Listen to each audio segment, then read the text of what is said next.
Hey guys, and welcome to our overview on Fate's Day Night Unlimited Blade Works Volume 2. I'm Lachi Punter, and with me I have El Prez. I have no idea what this image is doing. Well, it's clearly Sakura fish, except the fish keeps escaping. Hype for Heaven's Fioli. Okay, I don't understand, but we'll roll with it. Okay, anyway, so we just got finished discussing all of Unlimited Blade Works. I think we have a somewhat better understanding of the set now, or at least I do.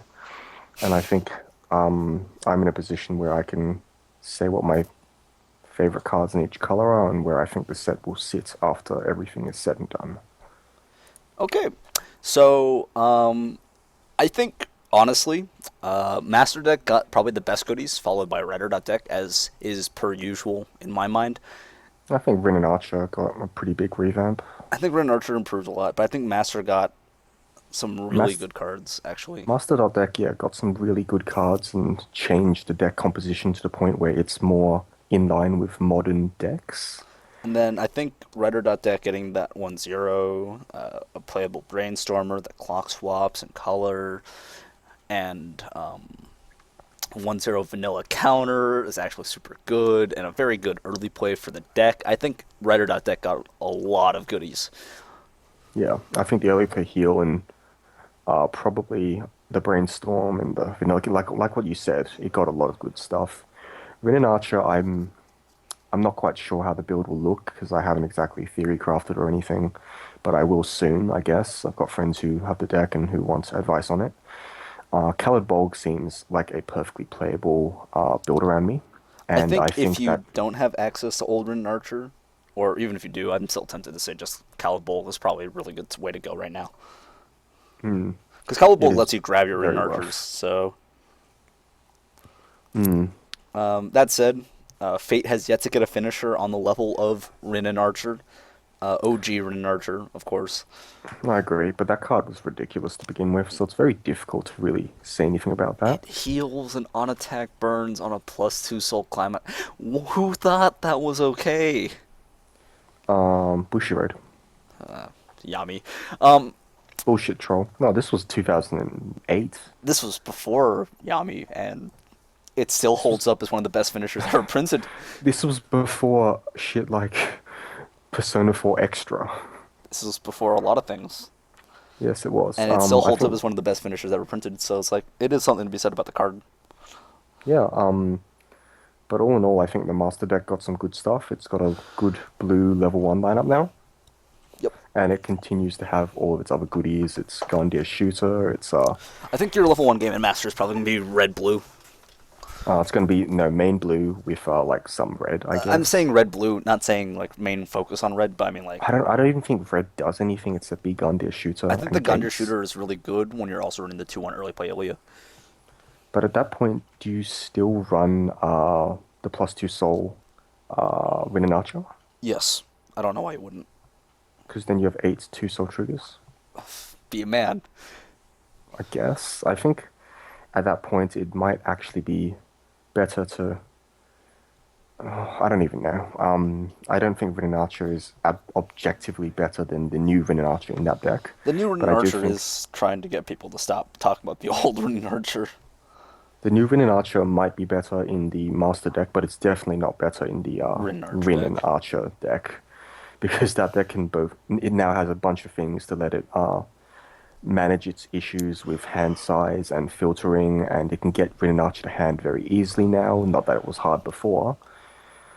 And it still retains all of its value in like it was a set that had two Azusa clones, so it's not as if it's ever going to be stuck on hand fixing and getting things to hand.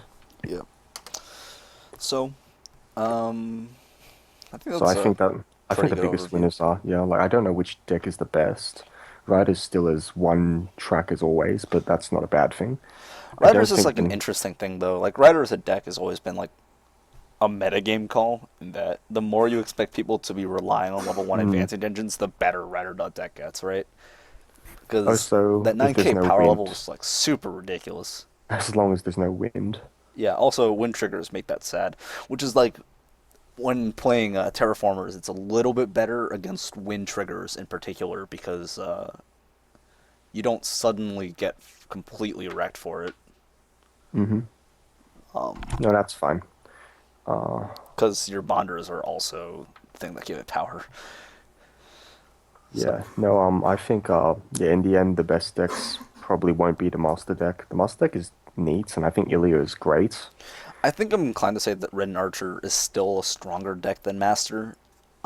Yes, I think so as well because it has a better range of climaxes to run, and At the same time, I I'm don't not like know. very surprised because this is UBW, which is an Archer focused route.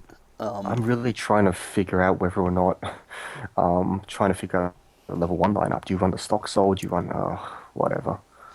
I think you'd have to try. I would be very tempted to try the Mekon clone to an extent, see how that works out, and then if that doesn't, then I'd be tempted to say maybe Master is better. But I think Rin Archer as a deck has so much incidental power gain Mm, that it's not unlikely that you get like one or two reverses with your Mekon clones. sure. Got So to update our what are bingo your chart. There's no Musashi here. No, we just got like updated to like be more up to date with like the new clones. It's actually not that out of date, I but mean, it's still pretty the top check discard. Yeah. still pretty good. I All think right, the so best cards from the set. Let's see. the best card is shared between the two top checkers, I think. I agree. I think they're The both really top good. check Rin and I top think check the Ilya. top check Ilya is better actually. It goes in more decks, It goes obviously. into more decks, and also the top check Rin has conflicts with other cards in its own deck. A lot Mm-hmm. of conflicts with cards in its own deck. Irritatingly so. They're not something you can't work around, but they are really annoying. So I think the Ilya one's better. Moving down from there, I think my favorite green card is the 1/0 Vanilla.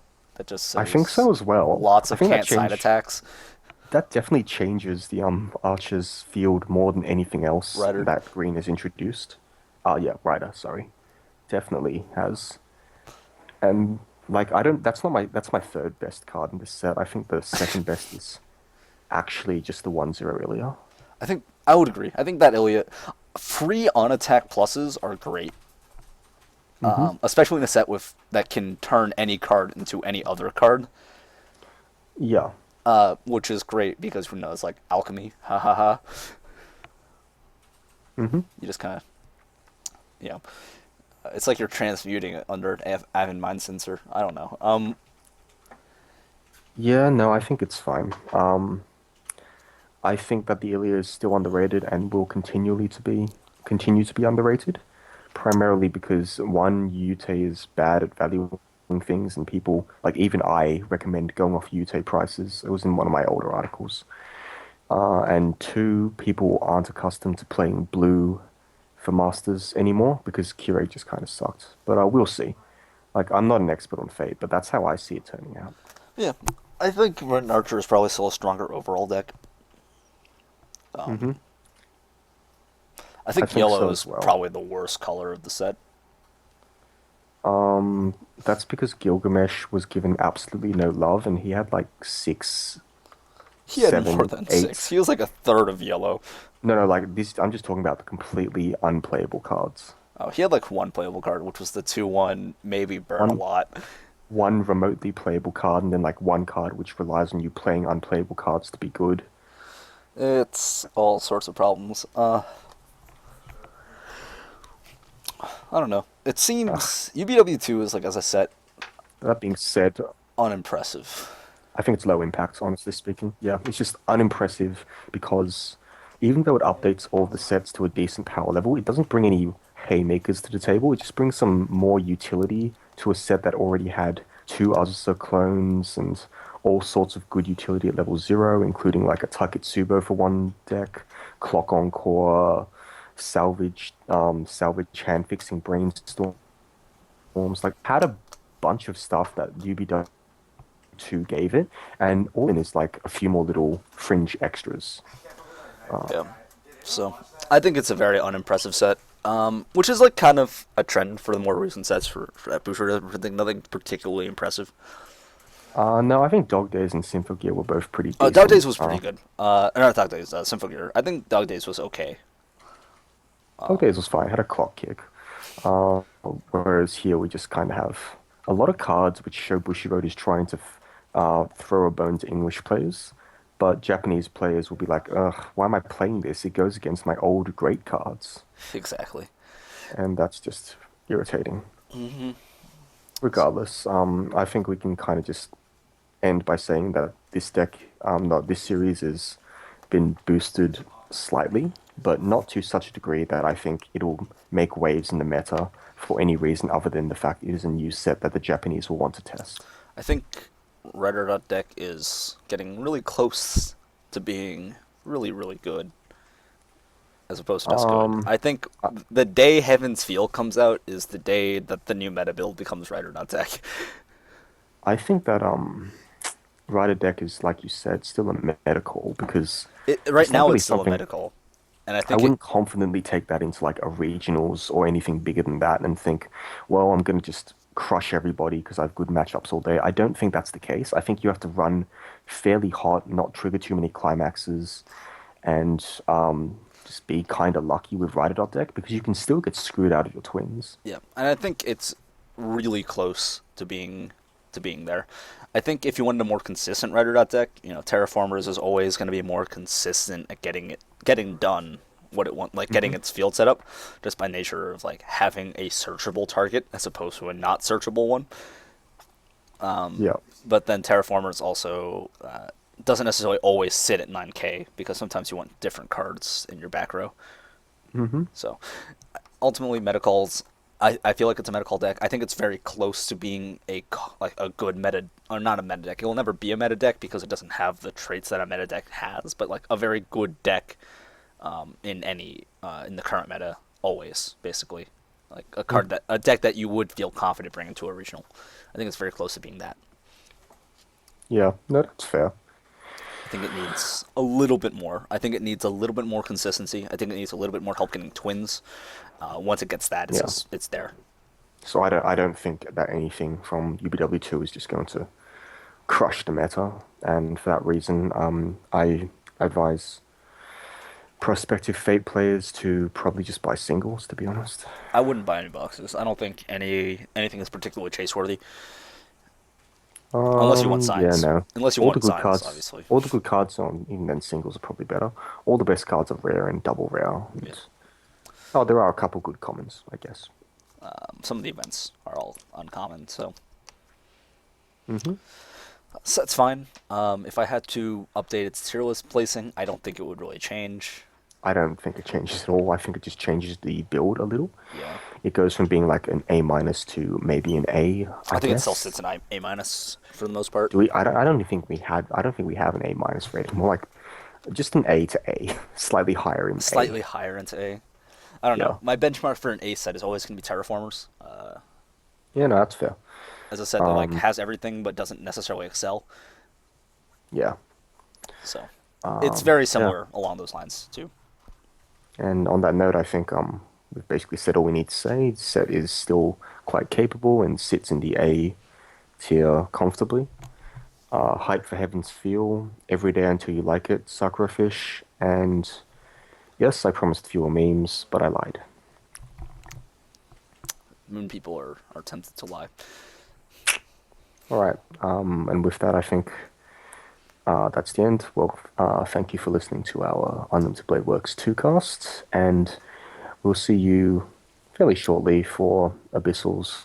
And we don't do TDs, so not Schoolgirl Strikers.